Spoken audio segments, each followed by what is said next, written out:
Yo, what's going on, Dragon Ballers? Welcome back to another gameplay video. Sorry the angle is a little weird. I don't really know what happened there, but I mean, we'll work with what we got. On the right, we've got myself playing the starter deck UI Goku leader that I actually posted a deck list on the Patreon for. I think it's actually a really competitive deck, so I'm going to showcase you guys here today just how powerful I think it is. On the left, we've got my friend Larry playing Slug. So two crit leaders kind of just going at it here. We're going to see what happens. Both decks definitely want to deny each other resources, so that's going to be the main shtick of today's game. Guys, if you're new here, make sure to subscribe. We've got a huge giveaway going on right now. Go over to the community tab of this channel after this video. Make sure you get entered in this week's giveaway. Thank you guys again so much for 5,000 subs. Finally, guys, if you want to help the channel, you can do so by buying any of the cards you see in today's video that you're interested in, using my link down below to TCG Player or Bearded Collectibles. All right, guys, so we're getting done with the mulligans here. Larry debating on what he wants to keep and what he wants to get rid of. Looks like I'm keeping 2 cards. Looks like he is keeping, I think, 4 cards. And we shall see how this game unfolds. So my hand's looking pretty good. I do have the UI Goku from the starter deck, the 2-drop that allows me to awaken on turn 2. And I definitely want to get that thing online as quickly as physically possible. Now, depending on who goes first, looks like I go first. If Larry was to go first, he could actually get me, prevent me from awakening on turn 2, because he could potentially be playing Hidden Potential, which I think he has in his hand. But since I am the one going first, luckily it looks like I'm going to be able to get to my turn 2 awaken unhindered. He does hit me for a crit there, but now I'm going to be hitting him for crit and drawing cards. So pretty strong start for me here. And again, if I did go second, this could go a bit of a different way. I did see the Hidden Potential in Larry's hand, so that could have hurt. I'm going to crit him for 1. I'm not going to attack with the UI Goku because Larry's at 6 life, and I want to prevent him from awakening, because him awakening, yeah, he could swing at me for a crit here, but he would have to combo into it because I am a 15k leader, and that's one of the super powerful things about this leader. Getting awaken on 2, being a 15k crit that's still drawing cards, and your life total is really, really high. That's just so helpful against a lot of the aggro decks, a lot of the mid-range decks, and you're fine against things like Victory Strike because you're still drawing cards. Your super combo is still alive because you don't really care about your life total in regards to your super combo. And yeah, so Larry can take a life here, but he's not going to be able to awaken, so he's not going to be able to get his major card draw engine going off. He is going to ramp, though, with the Android 16, so he is playing a blue-green variant of Slug. And you'll notice the new Tournament Pack Hellfighter 17 in his, or I guess it's Super 17, in his drop area. So it seems like he's playing, at least from the information I'm able to gather at the start of this game, because this is a brand new brew from Larry, he's playing a Super 17 engine. So it looks like he's got that information out of the way since I did crit it to his drop area.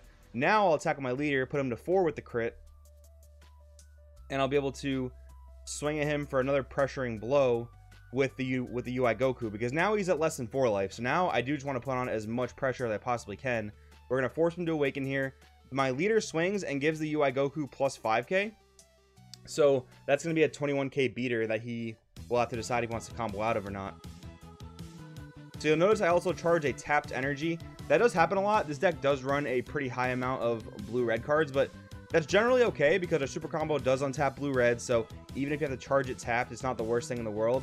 And we have Senzu Bean in the deck, obviously. So yeah, here we're seeing Frost Before the Storm. This card, man, has been an incredible overperformer for me. I think the card is really, really strong. It's a good budget alternative to Saiyan Instinct Son Goku, which is currently like $120 at the time of recording. I think it's a very good budget alternative in terms of a draw engine and mana sink for red decks that don't want to or can't play the Saiyan Instincts. So Larry here is playing the Popo that's going to mill 3. He might be trying to set up some sparking stuff, maybe some overwhelm stuff, but he is going to use that to swing into the UI Goku on my board. Larry does have 4 energy thanks to his ramp. Does have Senzu Bean, so his plays can be pretty endless here depending on what he wants to do. So let's see what Larry aims to do here. Looks like he's debating on using Artificial Impact on my Frost, and he might have to. I guess he's gonna go for the wings here, but Artificial Impact on the Frost, man, not a bad idea, because that thing will draw me a lot of cards, and he's playing a hand controlled deck, so he's gonna pass 3 energy up. So in my head at least, I'm a little scared to make plays here because he does have a lot of access to counterplay, Vegeta the Cruel, things like Hidden Potential. The other cool thing about that 2-drop UI Goku is that it does actually dodge things like Vegeta the Cruel because you bounce it back to hand before they get to pop it. So that is really, really helpful. And we're going to use the Frost to draw here. I do have 2 energy up, but my deck is very flexible on energy. Looks like I'm actually going for a double strike crit here as well. So let's see what I decide to combo into this attack. We've got 25k double strike crit so far, 30k double strike crit, and we're going to arrival a cooler, which is just, oh, that's going to be actually pretty devastating for Larry here. So we're going to get rid of the wings and the free blocker. So this way, after the double strike crit, I can get in there for more damage with the cooler, as long as he doesn't have a negate or anything like that, but we'll see if he has it. So Larry is going to hit me here with the Earth-destroying Kamehameha. Incredible card for the deck. So he's already at 30k with his leader. He's going to hit the Beerus super combo out of my hand, which is definitely what I did not want to see, because I took the liberty of tapping out because I knew I had that Beerus super combo. I could be in a bit of trouble here. Luckily, my life total is still very, very high, so I'm at a 30k double strike crit. He's at a 30k with 1 card, and he's going to Senzu Bean, putting his leader to 20, which is very helpful for him again to defend his leader from this double strike from the cooler. So let's see what Larry opts to do here. And again, I'm super lucky. That's kind of weird, actually. I guess I don't swing with the cooler. I guess I didn't swing with the cooler because I wouldn't be able to kill him this turn, so why give him 2 extra cards to kill me with? I think that was my logic there. I think it makes sense. Yeah, I guess it does make sense. I can just go for a crit next turn on my leader, put more pressure on that way. And yeah, I'm counting my lucky stars that I do have this Frost here, because if it wasn't for the Frost, I would be hurting a lot more in hand size. So yeah, hopefully that doesn't get answered. I would be a little sad to see it get answered, but we'll see what Larry decides to do with his turn here.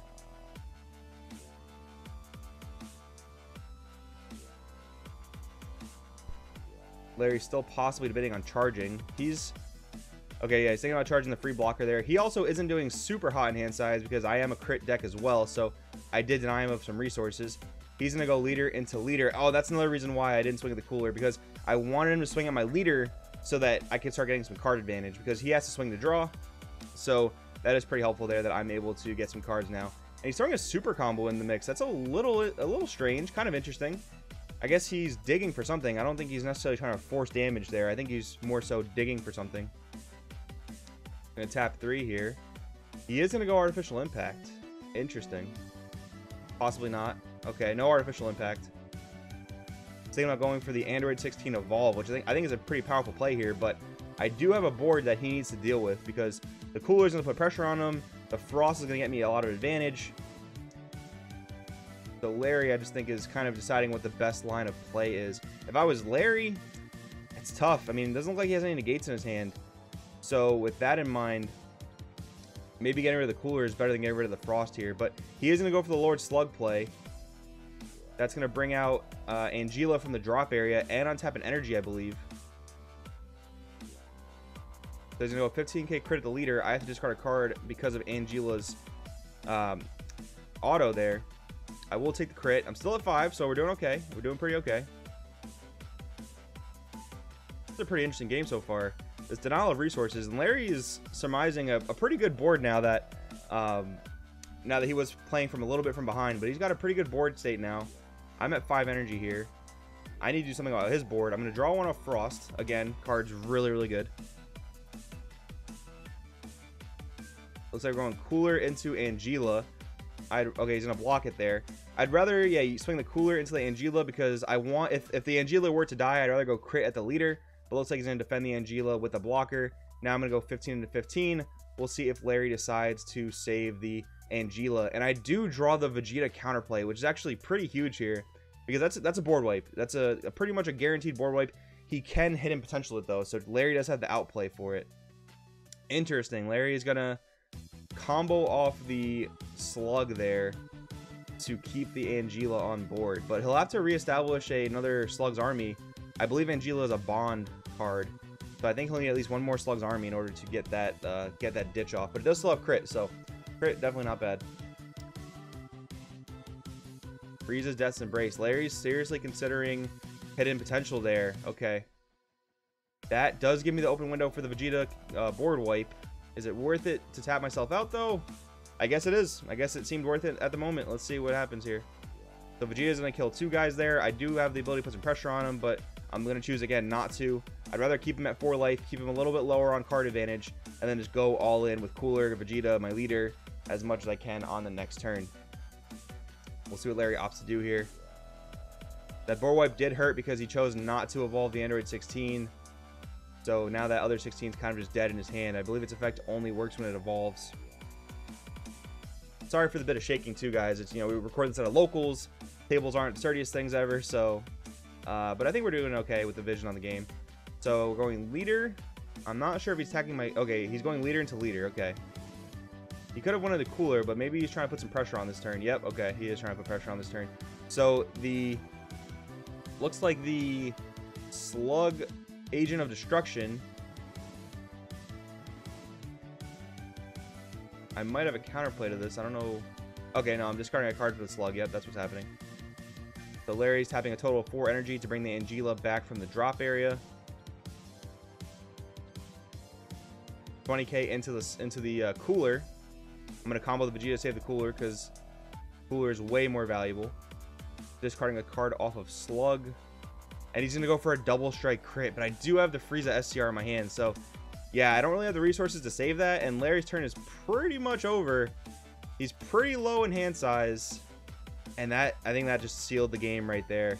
Yeah, when you're playing up against this type of deck, it's pretty hard to determine what secret rare they could be playing, which is pretty awkward. I'm just gonna swing leader, draw a card. It doesn't matter if he takes it or not because he's not getting a new card to his hand thanks to the leader's crit.